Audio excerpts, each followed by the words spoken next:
Herkes barış ister zaten. Herkes ister ki mutlu, huzurlu yaşamayı. Ama hani silahı bırakmak bizim işimiz aslında silahla da değil. Bizim amacımız halkların kardeşliği, halkların mücadelesi. Biz kendi ırkımız, kendi halkımız, varoluşumuz için biz bunları yapıyoruz. İnsanların bize hani yok işte dağa çıktı, yok böyle yapıyor, şöyle yapıyor, katil matil. Bunlar yanlış şeyler.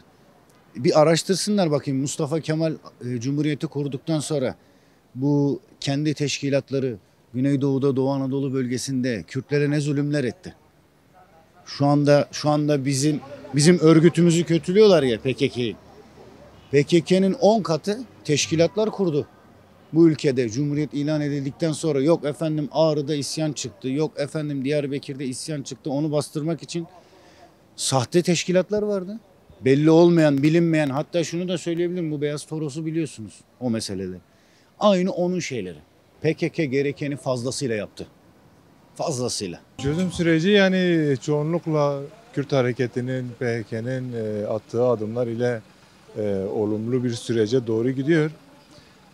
Yani bizim beklentimiz artık hükümetin de somut olarak hem siyasi tutsaklar için hem Sayın Öcalan için bir serbest bırakılma durumunu artık devreye koyması.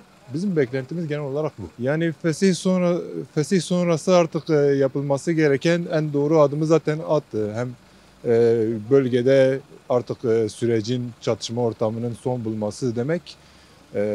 Bu hükümetin de önünü açmak demek, devletin de önünü açmak demek.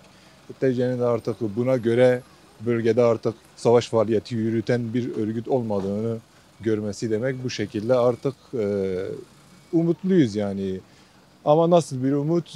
Kürt halkı bu barışı istiyor. Kürt halkının özgürlüğü için savaşmış gerillalar da bunu istiyor. Bu şekilde artık bütün dünya da bu konuda hemfikirdir. Bunun için 40 yıldır 50 yıldır süren bu savaştan etkilenen insanların öncelikle ne istediğinin iyi irdelenmesi gerekiyor. Yani asıl olarak istenen zaten bunca savaşın sebebi de herhangi bir siyaset üretememek. Yani herhangi siyasette bir söz sahibi olamamak. Yani bu söz sahipliği zaten Kürt halkının bir eksiği değildir yani. Aslında Kürt halkı yıllardır siyaseten sözünü söylemektedir ama karşılığında ya cezaevini görmektedir ya katliamlara uğramaktadır. Yani PKK'nın bu adımları, örgütün bu adımları, Sayın Öcalan'ın bu ortaya koyduğu çizgi tüm bunların önünü açabilecek kabiliyettedir. Yani aslında Kürt halkı bunda iknadır. Aslında devlet de buna ikna olmalıdır.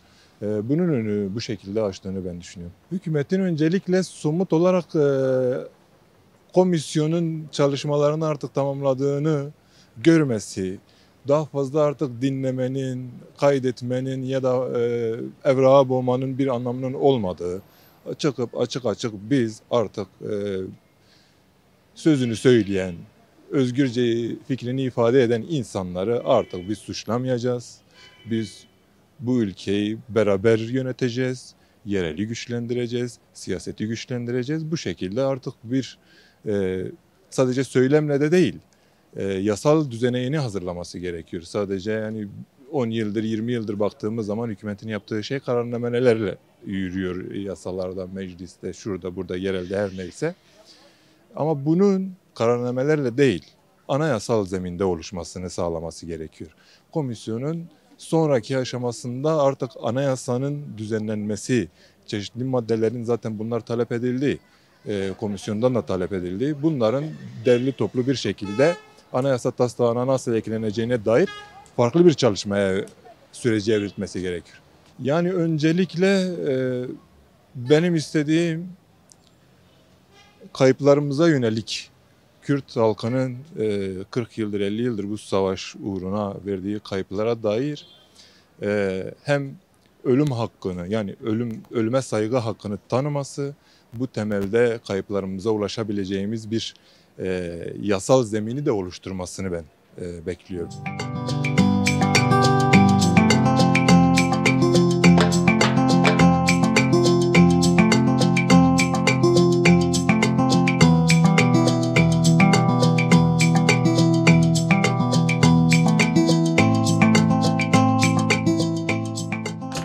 halkının bir özlemi var. Yani bir barış özlemi var.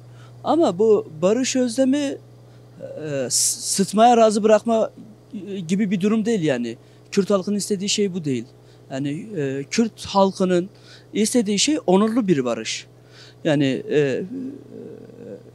Kürt Özgürlük Hareketi bu kadar bu sürecin ilerlemesi için, demokratik zeminin oluşması için kendinden bu kadar feragat ederken devlet ne yapıyor? Devlete Kürt kazanımlarını nasıl en alta indirgeme çalışmanın çabaları yollarına girmiş. Yani bugün Rojava meselesine bakıyor bence. Yani Rojava'nın durumu ne olacak? Ona göre adım atacak. Yani Rojava'da kartlar yeniden dağıtıldı. Suriye'de diyelim ve Rojava bölgesinde. Rojava'daki Kürtlerin durumu ne olacak? Demokratik Suriye güçlerinin durumu ne olacak? Oradaki komünel yaşamın, halkçı devrimin durumu ne olacak? Kadın devrimin durumu ne olacak? Hani ve bunu nasıl en alta indirgemeye çalışacağız? Yani bunun hesaplarına girmiş aslında. Yani bu hareket, Kürt Özgürlük Hareketi bu kadar kendinden feragat ediyor. Bu kadar demokratik zeminin oluşması için kriminalize olabilecek her şeyden çekilirken yani devletin yasal adımlara atmaması gerçekten bir onurlu barışın adımı değildir. Yani bundan dolayı onurlu barış için yasal adımlar atılsın. Suruç, Ahmet, Ankara katilleri yargılansın. İşte Sur dosyası, Nusaybin dosyası, Hacı Lokman'ın bildiğin dosyası.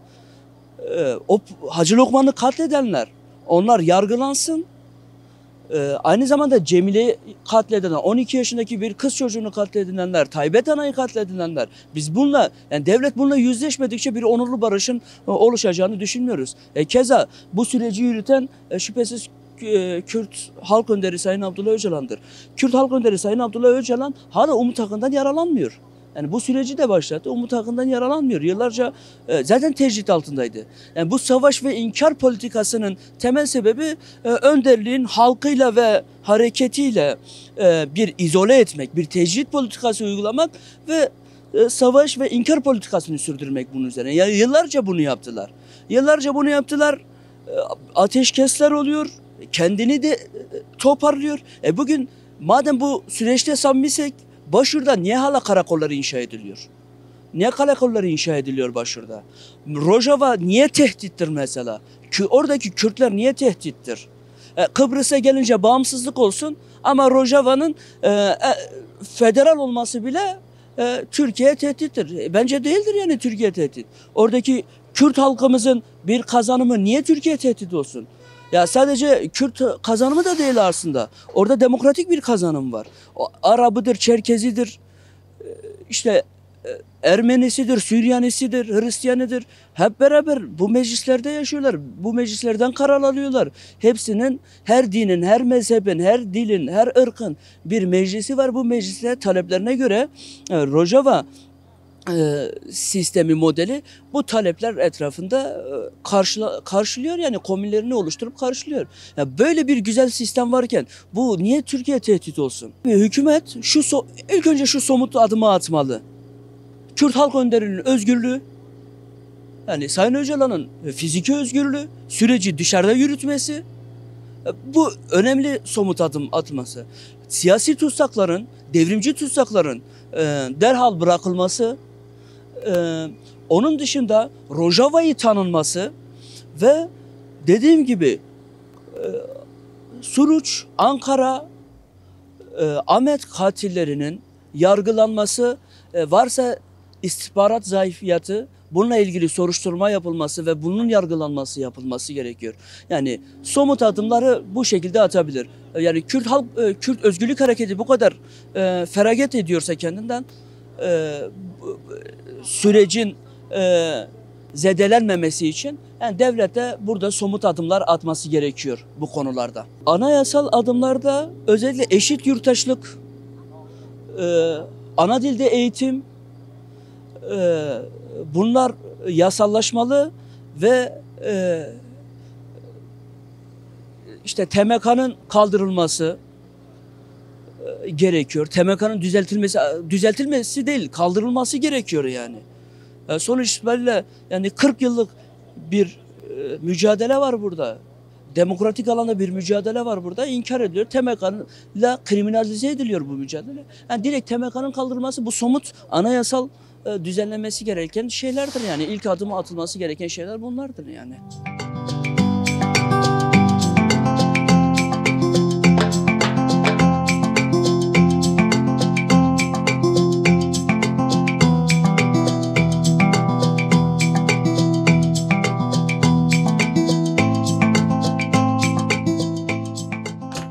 Yani şimdi şöyle bir durum söz konusu.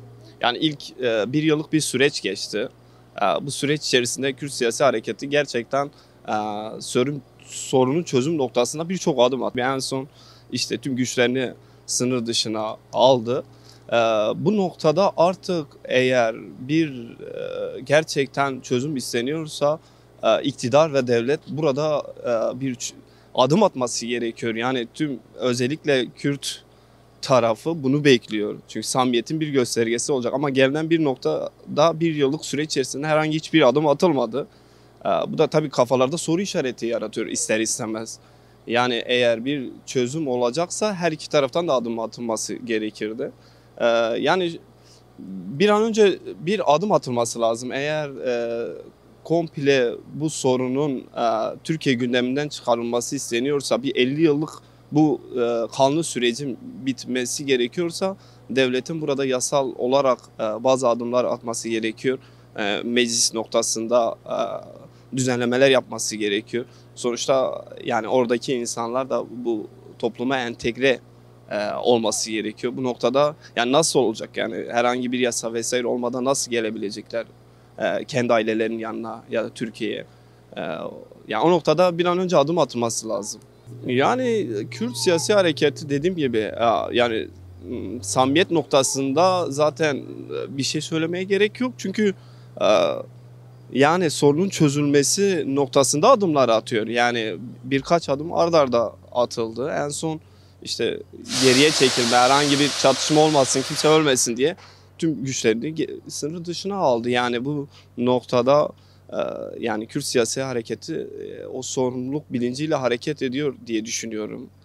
Bir an önce dediğim gibi yani o samimiyeti devletin, iktidarın da göstermesi gerekiyor. Yani artık çünkü halk kafasında soru işareti yaratılıyor. Yani bir yıllık süreç geçti hani ne yapıldı diye. Ya bunu artık şeye de Kürt siyasi legal siyasi partiye de söylüyor yani.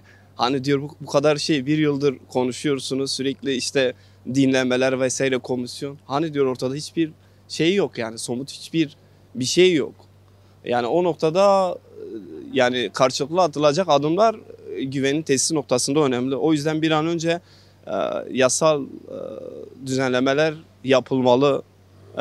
Yasal düzenlemeler yapıldıktan sonra bu sorunun kaynağı işte ne olur? Kültürel bazı haklar, ana dilde eğitim hakkı, yine Kürtlerin kendine ait hissedebileceği bir anayasanın yapılması, kendinin orada görebileceği bir anayasanın yapılması noktasında adımlar atılmalı yani. Beklentimiz o yönde.